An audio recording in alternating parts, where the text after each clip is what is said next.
Hello, Victor. You are up last, sir. Hey, Bert. How's it going, Victor? Where are you playing out of? Doing good. This is out of Rivers Displays. This is the 2.5 1K cap. Rivers Displays. All right. So, how deep are you here? 1100 effective. All right. So, 1100 effective, 1K cap. Okay. Yep. So middle position opens to 20. Hijack calls, and then we're on the button with Ace of Diamonds, Ace of Spades. Okay. 3-bet to 110. Hero 3-bets to 110 with aces on the button. Pretty good situation for you. Yep. I did mess up the sizing a bit. I thought I was out of position in the moment, but it worked out. Yeah, because you went. I mean, you're going. I mean, if you went 4x plus the call, it would be 100. But it's it's a kind of a little bit on the large side. But okay, you go to 110. So just middle position calls, the original opener. So the MP guy calls, and then the hijack folds. Yep. So I've got 240 in the pot. Yep. And your head's up. Okay. Yep. I was looking over the notes at the email, so I think I messed up the suits a little bit. The flop's actually a rainbow flop. Okay.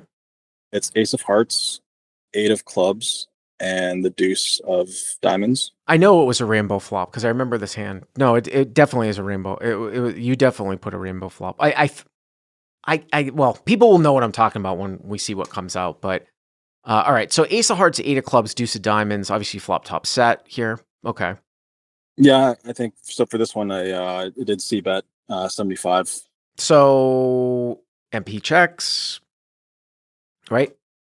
Yeah, MP checks. Hero bets 75, which is probably supposed to be doing this with most, if not all of your range anyway. So I mean, I guess you throw in it's just kind of hard with. I mean, when you expected to bet a board like this, and then you suddenly wake up later on. When you've got 3 aces on Ace 8 Deuce Rainbow, I know it's the driest board in the world. If you just like sort of check it back and then wake up later on, I just don't see that many people trying to like bluff somebody off of like kings or queens when they don't have an ace themselves. I mean, I suppose it happens like on occasion, but I see absolutely no reason with betting when you're supposed to bet here, just to kind of keep your range wide anyways. So, all right, so you bet 75. Yeah, I think it's better just to bet. Maybe some pocket pairs can call now that I wouldn't call on the turn if I checked. So yeah, so I got pot for 390. So he calls. Yeah, he calls. All right, so MP call. Yago, who loves to mix it up in the live chat, sometimes says that we can have a checking range on the flop. We can put ace in there. That might be so. If your checking range consists of, if you had a checking range, I mean, I guess it could consist of like king, slow play ace, maybe some of the weaker ace X's that you squeeze with here some of the time. Here about 75 MP calls. Now the pot is just under, it's like 390. So turn is the 6 of Clubs. The 6 of Clubs. So Ace of Hearts, 8 of Clubs, Deuce of Diamonds. The turn's the 6 of Clubs. Hero has pocket aces. Without the Ace of Clubs, backdoor clubs come in now. 8 of Clubs, 6 of Clubs. Okay. So it's kind of deciding if I want to just keep betting small or just try and size up to get it all in. So just trying to get greedy and did size up a bit.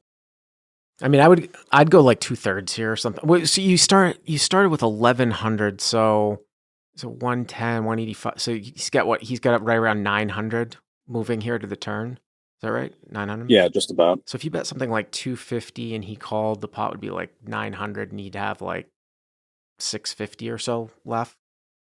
Yeah, I mean, I would probably, that's how I would shape it. 250 maybe to 300, something like that. Yep. So I bet 230. Bet 230. Okay. So MP checks, hero bets 230. The reason why even though you're sort of blocking, obviously, like top pair here, I just don't know, like betting 230 here versus betting 300, I think gets the exact same calling range. Like he's either pretty much going to have the case ace or he's not. So you just kind of shape the hand. I mean, I guess maybe once in a while, maybe someone could make a case, well, if you bet 230, maybe he'll call with like jacks or queens more so than he bets 300. So MP calls again. So you put in 460 here on the turn. And now the pot is 850, and he's got like 700-ish left or something like that. Yeah, pretty much. Okay. So the river is the 4 clubs. Oh. Does bring in the backdoor flush. So it's ace of hearts, 8 of clubs, deuce of diamonds, 6 of clubs. River is the 4 of clubs. And hero has ace of diamonds, ace of spades. So the backdoor flush has now come in. Okay. Yeah, so he takes a moment and then he does jam for 685. So MP donk jams for 685. Well, here's the thing. This would be one hell of a almost egregious exploitable fold here in live poker. Now, you do have some flushes here as well. Whenever I get into these types of situations, though, I just always ask myself, like, could he ever possibly be overvaluing something? And if you want to simplify it, you can just look at sort of the how far up like your hand value is here. Like, if you wanted to make some sort of crazy hero fold in a spot like this, and you had like pocket deuces. I mean, I'm not saying that you 3-bet with pocket deuces, but I think you know what I'm talking about here. Like if you had bottom set, it's just really hard here with top set. Obviously, having ace X of clubs being fully available, it's concerning. I'm trying to think of like, is there a river? Is there a possibility? What's the other? So he can't even have ace 4 suited here because you've got the ace of diamonds, the ace of spades, the ace of hearts is out there, and the 4 of clubs is out there. So it's not like he can make something on the river that he overvalues. He can't have ace 8 suited because the 8 of clubs is out there. Like if it was ace of hearts, 8 of diamonds, deuce of clubs, he could have had ace 8 of clubs, which still would have rolled into a flush anyways. But I'm just saying, yeah. So, and there's no real straight draws out here that are viable in a 3-bet pot. Do you know anything about this guy? Yeah, so he actually seems like a okay recreational. I think he actually plays the 5, 10, 25 game, but I think he's aware enough that, to be cognizant that backdoor flush does come in.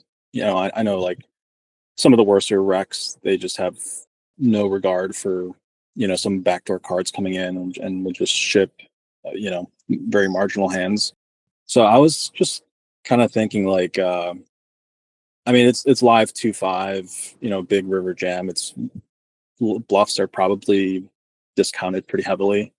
So for value, since he did call pre-flop with one person in between, and I did 3-bet to the larger size, I was kind of thinking his range would be tighter, so he wouldn't have like these ace up hands, 2-pair hands, and then if he did have sets, I was just kind of like, wouldn't he just jam the turn?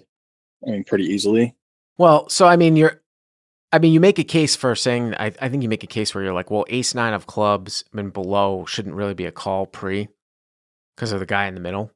So then you're really looking at like ace 10 of clubs, ace jack of clubs, ace queen of clubs, and are sometimes some of these hands 4-bet like ace king of clubs. So it's actually not that many backdoor clubs. One of the things I was thinking about though, if he plays higher, is like, does he ever call here with some, I mean, I guess it goes back to more pre-flop here too, right? Like, should he have like 9, 10 of clubs or jack 10 of clubs or jack 9 of clubs? You go 75 into 240. Is he ever going to call here with like 3 to a straight flush here, 75 into 240? So, you took the small sizing. He's getting like 4 to 1. But the problem is, I actually fooled around with this a little bit too. He's doing so poorly, even with like 9, 10 of clubs against any ace X here. It's just like his equity is like 10%. I don't think you get to call without like when there's like a static high card like this. Cause like I played a hand at Encore last week here too. That didn't even make the podcast, but I was fiddling with this. Like I think I had C-bet. I think it was like King 9. No, it wasn't King 9 deuce because it would have been a gut shot. I think it was Yeah, it was something similar. It was like king 8-3 with like 2 spades, and I had like 9-10 of spades. It was king 8-3, excuse me, king 8-3 with 1 spade with the 8 of spades, and I had 9-10 of spades. And I bet 3 ways, so I had 3 to a straight flush draw in the middle. I bet 3 ways, and a guy like kind of like mini raised me, like in position, like an OMC type. Like I bet 65. He went to 165, and I just folded. And then I looked at the equities, and it was like any king X is like 90% against my like 3 to a wraparound straight flush in the middle there. So that's what I was talking about here. Like on this one, like if he's got like 9-10 of clubs, he's just so far behind that it almost appears like this should just always be. I mean, I guess you could say, well, if he has king queen of clubs, if you had like tens or jacks, those are overcards. It just seems like this has got to be ace clubs, or it would be surprising, I guess is my point, to see another flush here besides ace x of clubs. It's just a pretty exploitable. It's just a pretty exploitable fold. Does he know who you are at all? Probably not. Yeah, I don't know. I don't think I'm folding in real time if the guy plays higher. To be honest with you, I just think you just have to have some hands to call across that aren't flushes. Yeah. So yeah, the initial feeling I had was just like, ah, shit. But then I was just like, I don't want to knit roll this guy in case he does have a weird 2-pair set or just some random bluff. So yeah, I did call, and he did have king queen of clubs. He did have king of clubs, queen of clubs. Okay, that's interesting. King queen of clubs, because again, the reason why I say that's interesting is just that. All right, now king queen of clubs is blocking you from having like kings or queens. So okay, if you've got like jacks or tens or nines, sure, it's got some equity against that. But boy, the aces are really. Yeah, it's kind of weird too, because I think like if I had ace king or ace queen and I don't have a club, like I'm not sure if I'd pay that off. So it's kind of worked out like perfectly for him. Yeah. Well, I appreciate the call. Thank you very much.